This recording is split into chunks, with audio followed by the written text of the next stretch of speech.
Private demand जैसे कि मिलना और एक किसी लड़की को इस्तेमाल करना।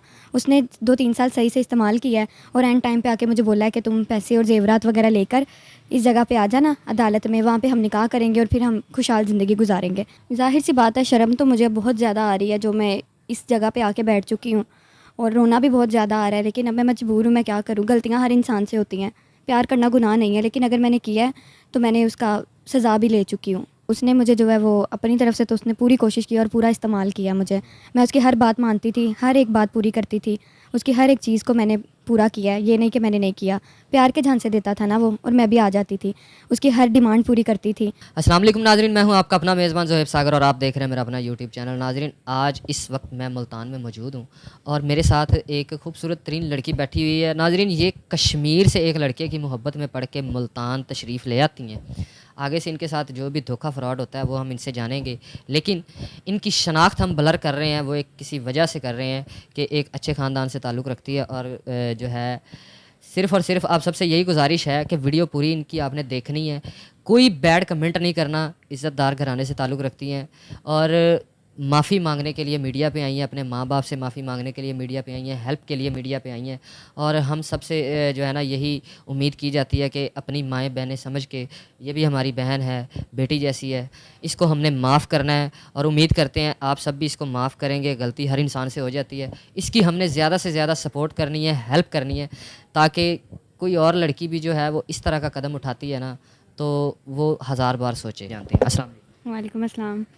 बताइएगा मुझे कि ये सारी कहानी है क्या, ये मामला कब से शुरू हुए हैं और वो लड़का कहाँ का था और किस तरह से आपकी बातचीत स्टार्ट हुई? आज से 2-3 साल पहले मेरी एक लड़के से बात स्टार्ट हुई थी इंस्टाग्राम से, और उसके बाद हम व्हाट्सएप पे आ गए। हमारी काफ़ी बातचीत होती रही, प्यार मोहब्बत तक बात आ गई।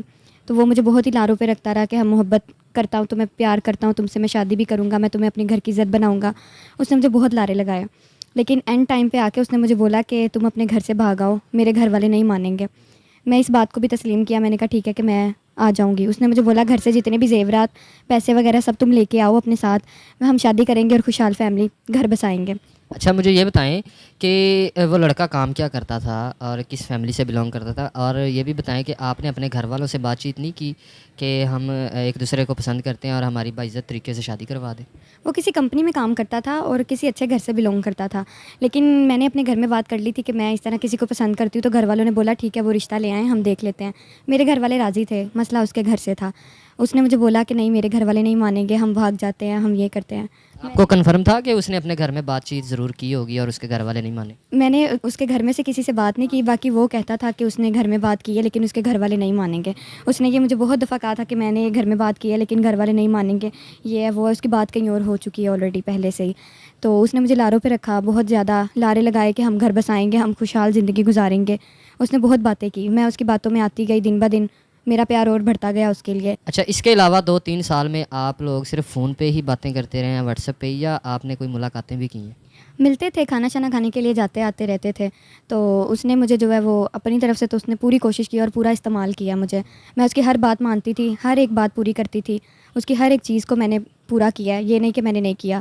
प्यार के झांसे देता था ना वो, और मैं भी आ जाती थी, उसकी हर डिमांड पूरी करती थी। ठीक है, मेरी फैमिली अच्छे अच्छे घर से हूँ मैं, तो किस तरह की डिमांड्स वो आपसे करता था जो आप पूरी करती थी? प्राइवेट डिमांड जैसे कि मिलना और एक किसी लड़की को इस्तेमाल करना। उसने 2-3 साल सही से इस्तेमाल किया है और एंड टाइम पे आके मुझे बोला है कि तुम पैसे और जेवरात वगैरह लेकर इस जगह पे आ जाना अदालत में, वहाँ पे हम निकाह करेंगे और फिर हम खुशहाल ज़िंदगी गुजारेंगे। और जब मैं अपने घर से सब कुछ सामान वगैरह, जेवरात, सब कुछ जितने पैसे थे रात के टाइम लेकर घर से निकल आई, तो उसने मुझे बोला कि मेरे साथ आया, आके मिला, पैसे वगैरह पकड़े, सब कुछ पकड़ा कि मैं ये लॉकअप में रखवाता हूँ, फिर हम निकाह करते हैं। कितने पैसे लेके आई थी आप?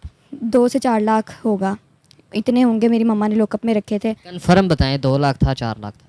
4 लाख होगा, क्योंकि मैंने काउंट नहीं किए थे, जल्दी जल्दी में बस वो निकाले। कुछ जेवरात पड़े थे भाभी के, मम्मा के, सारे वो निकाल के बैग में डाले हैं और मैं निकल आई घर से। घर की सारी तबाही फेर के, चोरी करके आप लड़के के पीछे अदालत पहुंच गई? उसके बाद अपना घर बसाने के लिए पहुंच गई। उसके बाद उसने पकड़े हैं और बोला कि मैं लॉकअप में रखवाऊंगा और उसके बाद आके निकाह करते हैं। मैं सहमी हुई थी तो मैं चुप करके वहाँ बैठ गई। वो चला गया, उसके बाद वो अभी तक नहीं आया। कोई नंबर शंबर पे कॉल शॉल की? नंबर वगैरह सब कुछ उसके बन जा रहे हैं, मैंने उसको बहुत ढूंढने की कोशिश की लेकिन मुझे अभी तक वो नहीं मिला। छोड़ के कहाँ गया? किसी वकील के चैम्बर में या बाहर वैसे ही छोड़ के? अदालत के बाहर वैसे ही कहता था मैं लॉकअप में रखवा के आता हूँ, तुम इधर ही रुको, इधर ही रुकना, मैं आऊँगा। कोई वकील वगैरह हायर नहीं किया हुआ था उसने जिसके पास आप बैठी हैं? वो बोलता था मैं आऊँगा तो फिर हम लोग अंदर चलेंगे तो वहाँ पे ही फिर निकाह होगा, सब कुछ उधर ही होगा। मैंने बोला था ठीक है, मैं उसकी बातों में आ गई, मैंने यकीन कर लिया।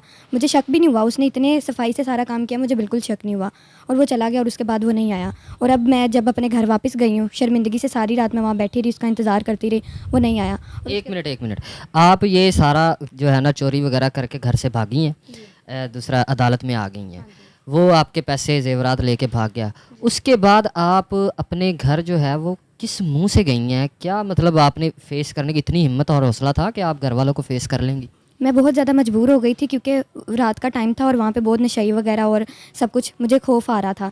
तो मुझे शर्म के मारे मेरे में हिम्मत नहीं थी, लेकिन मुझे मजबूरी थी और मेरे पास कोई रास्ता नहीं था। ना मेरी कोई दोस्त जिसके घर मैं जा सकूँ, ना कोई इस तरह का था मेरा सहारा जो बन सके, कोई भी नहीं था। उसके अलावा मेरी ज़िंदगी में कोई था ही नहीं।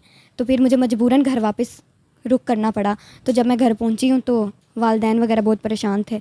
उन्होंने देखा है तो उन्होंने मार के कपड़े वगैरह फेंक दिए बाहर और बोला दफ़ा हो जाओ, यहाँ से चली जाओ। जाहिर सी बात है, और माँ बाप क्या करेंगे? एक आप उसके घर वालों की, अपने माँ बाप की इज्जत उछाल के मिट्टी में मिला के आप निकल गई हैं एक लड़के के पीछे। घर आप चली जाती हैं, घर जाके आप घर वालों से, मुझे ये बताएं सबसे पहले कि घर वालों को जाके आपने फेस कैसे किया? माफ़ी मांगी उनसे? जी, मैंने उन लोगों से माफ़ी मांगी और काफ़ी ज़्यादा रोई, गिड़गिड़ाई, पाँव पकड़े कि मुझसे बहुत बड़ी गलती हो गई है, मुझे माफ़ कर दें। तो घर वालों ने आगे से मुझे ये जवाब दिया कि जब तुमने हमसे बात शेयर की थी, हमने हर चीज़ तस्लीम की कि ठीक है लड़का आए, हम तुम्हारी शादी कर देंगे, तुम खुशहाल रहना। तो फिर तुमने ये हरकत क्यों की? अब जिधर से आई उधर ही दफ़ा हो जाओ। कपड़े वगैरह फेंक दिए और थप्पड़ भी मारा और गालियाँ वगैरह दी और निकाल दिया और बोला कि दफ़ा हो जाओ, उसी के पास जाओ अब। फिर मैं कपड़े वगैरह लेके बाहर आ गई। ज़ाहिर सी बात है, माँ बाप यही कहेंगे कि आपकी मोहब्बत को उन्होंने एक्सेप्ट भी किया और उन्होंने बोला जहाँ तुम चाहती हो हम आपकी शादी करवा देते हैं। वो तो बिल्कुल ठीक है, आगे से माने नहीं तो वो लड़का, दरअसल वो यहाँ पे यही कहना बनता है कि वो लड़का जो है वो सिर्फ़ तुमसे मोहब्बत नहीं, वो तुम्हारा पैसा लूटना चाह रहा था और तुम्हें इस्तेमाल करना चाह रहा था। तो इस बात को एक्सेप्ट करती हैं कि वो आपसे कोई मोहब्बत वगैरह नहीं करता था, वो सिर्फ़ आपको यूज़ करता था और आपसे पैसे ले रहा था? बिल्कुल, वो करता था, यूज़ भी करता था और कई कबार उसने मुझसे पैसे भी माँगे थे और मैं अपने घर से पैसे जो है अफ़ोर्ड करके निकाल के, मैं स्टडी करती हूँ, फिर भी मैं जो है वो पैसे वगैरह निकाल के तो उसको भेजती होती थी, उसको पैसे भी देती थी मैं। आपको अक्ल नहीं आई कि कभी भी नहीं लगा कि ये लड़का मुझे इस्तेमाल कर रहा है, यूज़ कर रहा है, पैसे खा रहा है, और एक दफ़ा भी उसने आपको अपनी फैमिली से ना मिलवाया, बात तक नहीं करी? मैं उसके लिए बहुत करती थी, एफ़र्ट करती थी, लेकिन उसने मेरे लिए आज तक नहीं किया। ना उसने मुझे कभी पूछा कि तुम्हें किसी चीज़ की ज़रूरत है, नहीं। क्योंकि प्यार ज़्यादा मेरी तरफ से था, वो तो मुझे इस्तेमाल कर रहा था। अभी ये आँखों से मेरे पर्दा हटा है, अब मुझे इस चीज़ का आइडिया हुआ है कि सिर्फ़ वो मेरा इस्तेमाल कर रहा था। आपको थोड़ी सी भी जो है, अगर आप में शर्म है तो शर्म आ रही है आपको? आपने घर वालों का पैसा भी लूटा और उसका वालदैन का ज़ेवर भी लूटा एक लड़के के पीछे। कोई हया नाम की चीज़ आपको आप में है जो थोड़ी सी आपको शर्म आ रही है? ज़ाहिर सी बात है, शर्म तो मुझे बहुत ज़्यादा आ रही है, जो मैं इस जगह पे आके बैठ चुकी हूँ, और रोना भी बहुत ज़्यादा आ रहा है, लेकिन अब मैं मजबूर हूँ, मैं क्या करूँ? गलतियाँ हर इंसान से होती हैं, प्यार करना गुनाह नहीं है, लेकिन अगर मैंने किया है तो मैंने उसका सज़ा भी ले चुकी हूँ। सज़ा भी आपको मिल गई, बेआसरा भी होगी, ना घर की रही ना आगे वालों ने एक्सेप्ट किया, बेआसरा होके बैठी हैं। अब आगे की ज़िंदगी का सोचा क्या करना है? जब घर वालों ने घर से निकाला था तो उन्होंने कुछ कपड़े वगैरह फेंक दिए थे बाहर, तो वो लेकर फिर मैं एक बस में बैठ गई थी और उसमें सफ़र करते करते मैं मुल्तान आ गई। तो वो उसी बस में एक आंटी थी, मैं काफ़ी ज़्यादा सारे रास्ते रोती जा रही थी, सोच सोच के मैं हलकान हो रही थी कि मैं क्या करूँगी, मैं कहाँ जाऊँगी, मैं आगे पूरी ज़िंदगी पड़ी है तो मैं क्या करूँगी। वो आंटी ने मुझे रोते हुए उन्होंने मुझे पूछा कि बेटा क्या हुआ है। मैंने फिर उनको सारी बात बताई, उन्होंने हौसला वगैरह दिया कि बेटा ना रो, तुम मेरे साथ आ जाओ मेरे घर। तो फिर मैं उनके साथ उनके घर चली गई। आंटी के घर, आप अभी तक आंटी के घर रह रही हैं या आप अभी कहीं और पे शिफ्ट हुई हैं, किसी और जगह शिफ्ट हुई हैं? वो मुझे अपने घर ले आई थी, 2 दिन उन्होंने मुझे अपने घर रखा, खाना वगैरह दिया, तो उन्होंने बोला कि बेटा तुम यहाँ रुक सकती हो। 2 दिन रुकी, उससे आगे मुझे नहीं अच्छा लग रहा था कि नहीं आंटी। देखें ना, अब तो लाइट भी चली गई है यहाँ पे, लेकिन हम वीडियो आपकी स्किप नहीं कर रहे, हम वीडियो वैसे ही बना रहे हैं क्योंकि हमने लगानी है आपकी वीडियो आपकी, ताकि हेल्प वगैरह हो जाए। तो जैसा भी वो रिज़ल्ट है वो कोई नहीं, देखने वालों ने आपकी आवाज़ ही सुननी है, तो इंशाल्लाह ताला आपकी हेल्प ज़रूर होगी। आप अब बताइए मुझे कि आगे अब आप जो है वो किसी किराए के घर में रह रही हैं या कोई हॉस्टल वगैरह में आप रह? जी, मैं बता रही थी कि वही आंटी की तरफ मैं 2 दिन रही हूँ, उसके बाद मैं उधर से निकल आई थी। जब मैं आई थी तो वो सारा सामान वगैरह, पैसे वगैरह सब ले गया था, लेकिन मेरे हाथ में एक सोने की रिंग थी। वो मेरी मम्मा ने मुझे गिफ्ट की थी, तो मेरे पास एक सोने की रिंग थी। मैंने 2 दिन उनके घर, आंटी के घर रुकी, उसके बाद निकलते ही मैंने पहले वो सेल किया है। उसके बाद एक हॉस्टल मैंने ढूँढा है, वहाँ पे मैंने उसका 1 मंथ का रेंट दिया है और कुछ पैसे वगैरह लगा के जो खाना शाना खाना था वो खाया, और अब मेरे पास एक पैसा नहीं बचा, सारे लगा चुकी हूँ मैं। अब आप क्या चाहती हैं, हमें आपने किस लिए बुलाया, कि क्या करना चाह रही हैं आगे की लाइफ में? आगे जो है वो मुझे यही कोई सहारा जो है वो हो जाए। कुछ मैंने रेंट पे घर लेना है, आगे बर्तन वगैरह कुछ रहने का आसरा वगैरह हो जाए, कोई चारपाई वगैरह समा घर की 100 ज़रूरियात होती हैं, ज़रूरियात की चीज़ें होती हैं, मेरे पास कुछ भी नहीं है। तो अभी बस यही मदद की अपील है कि मेरे जो है वो मदद की जाए ताकि मैं अपना गुजारा कर सकूँ बस। मतलब कि आप चाहती हैं कि आपकी हेल्प की जाए और आपको एक कोई छोटा मोटा घर जो है वो किराए पे लेके दे दिया जाए फ़िलहाल, और उसमें ज़रूरियात ज़िंदगी की जो बेसिक चीज़ें हैं वो ला के दे दी जाएँ, और कोई 1 मंथ का स्टार्टिंग पे राशन ला के दे दिया जाए। तो उसके बाद जो है ये चलें हो गया। उसके बाद आगे की लाइफ आप कैसे गुजारेंगी? ज़ाहिर-सी बात है कि राशन जो है वो आपको कोई भी लेके देगा, कोई 1 मंथ का ही लेके देगा। उसके बाद अगला आपने स्टेप क्या करना है? कोई काम वगैरह जानती हैं आप? अभी तो मैं पिछले गम से जो है वो निकल रही हूँ कि जो मेरे साथ हुआ है, और बाकी मैं स्टडी करती थी।